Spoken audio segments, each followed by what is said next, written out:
Hachimaru's journey officially begins in the second exciting chapter of Samurai 8.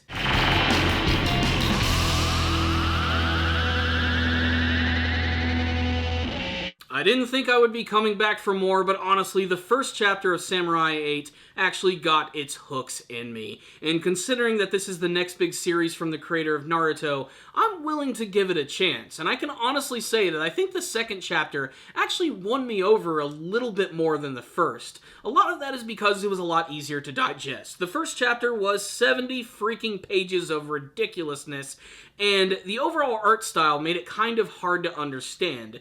This chapter, I think, was visually more appealing in a sense because we finally got a better look at this world, which I think looks freaking incredible, I have to say. It's kind of got this like weird kind of Hayao Miyazaki look to it, kind of like a Nausicaa Valley of the Winds mixed with a little bit of Dragon Ball and just a dash of Naruto.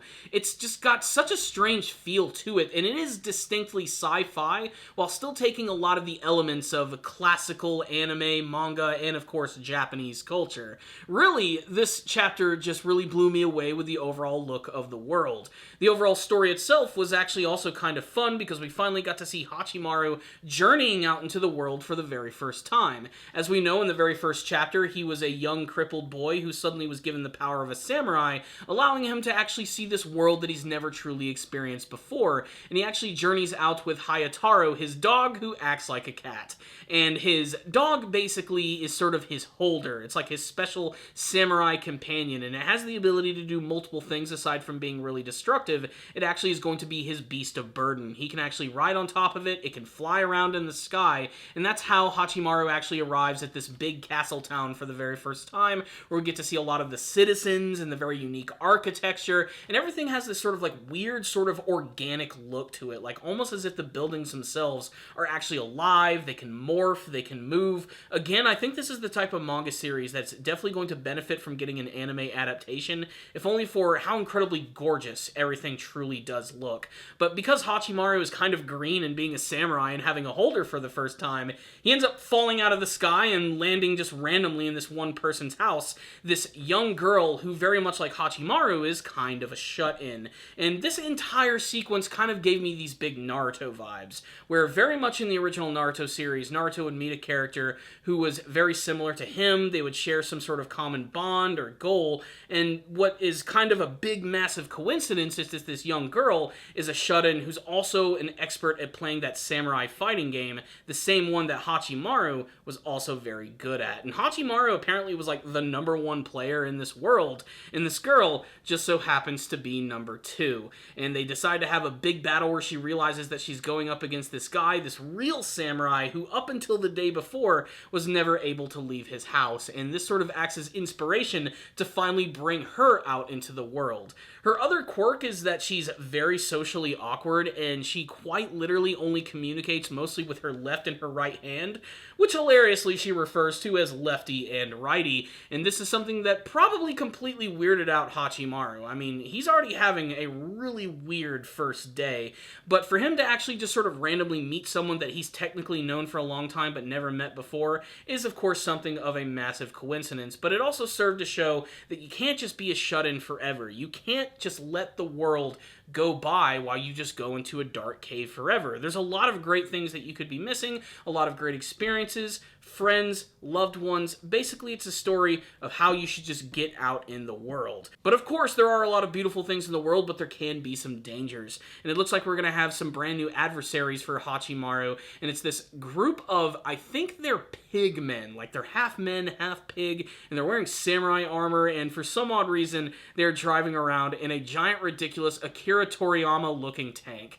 And they're just destroying things. Why? Because they're bad guys. Essentially, we're going to need some low-level goons for Hachimaru to actually go up against initially before things get really serious, and I can't wait to see how all that's going to play out.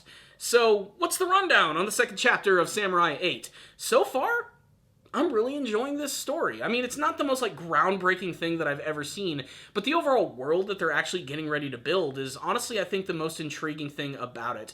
That and that the series itself seems to have a good sense of humor. Just like the very beginning of Naruto, it's not afraid to take itself too seriously, and it's not afraid to make a joke. It's really the way that a lot of these series work. I mean, go back and watch the original Dragon Ball. The first major arc of the series is basically a comedy to a T, all slapstick and all ridiculousness. Same thing for Naruto. It opened up with a lot of poop and fart jokes. And that's kind of what's going on here. It's only a matter of time before things get a little serious. But again, just like Kishimoto's stories, he always likes to make them a little lighthearted at the beginning before things get all crazy and convoluted. But like I said, I loved the world building. I loved the art style of the castle town that they actually showed in this chapter. I loved all the look of the citizens. They all look very distinctive and different.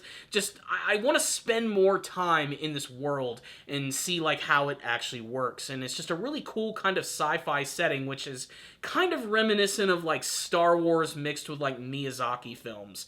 I'm really kind of digging that. I wish we could have spent more time with Daruma the Cat Master, who, again, is kind of like a fun, sort of stereotypical martial arts master. His entire shtick seems to be that he makes a lot of jokes involving pants. So there you go, the cat pants dude. But he also delivers a lot of really cool dialogue, like the fact that you shouldn't pull your sword out of your scabbard unless you're afraid to use it, or something to that effect.